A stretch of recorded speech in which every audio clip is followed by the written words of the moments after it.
Սխալվել թե չսխալվել, որն է հոգեպես ավելի ազնիվ։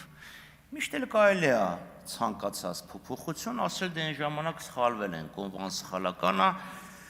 կամ մեղք չի գործել, թող առաջինը վրաս քար գցի։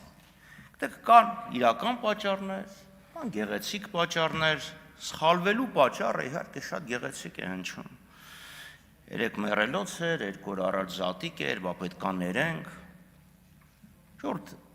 չկա տենց բան, պատահական ես մարդիկ, որ ոչ թե պատահական, իրանք հասկանում են, որ իրանց գնացքն արդեն մեկնել է,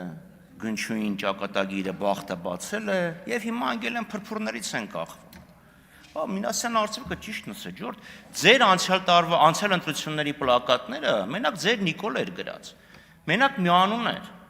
չկար այլ պլակատներ, որտեղ թիմի այլ անդամներ լինեին, խոստումներ լինեին, միգուցե կար, բայց 10-ից 9 ձեր Նիկոլն էր, գնայիք կուսակցությունով, քաղաքացիական պայմանագրով գնայիք, ինչ եք ձեր Նիկոլով գնում, անձնակենտրոն ինչ-որ մի խնդիր է, և հիմա Ալեն Սիմոնյանը ստեղ լիներ վերականգներ ձայնս իրավունք։ Ձելայնակիցներ, սա իրական գնահատման հետևանք հայրանց արածը, հասկանում են, որ վերջ պրծել է և փորձում են տարբեր ձևերով, տարբեր խոչընդոտներ անել։ 22 թվականից կարդում էիք այդ օրենսգիրքը, ես կոչ եմ անում, ես երկրորդում եմ Տիկին Վարդանյանին, շարունակեք կարդալ, մի հատ հասկացեք, տեսեք, էլ ինչ սխալներ կան, ՏԴԹ, ԾՁՑ,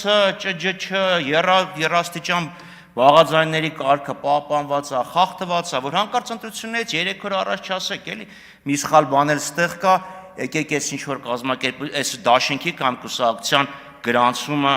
չեղարկենք։ Ուշ է, Տիկին Վարդանյան, ուշ է, մշուշ է, ձեր գնացքը գնացել է։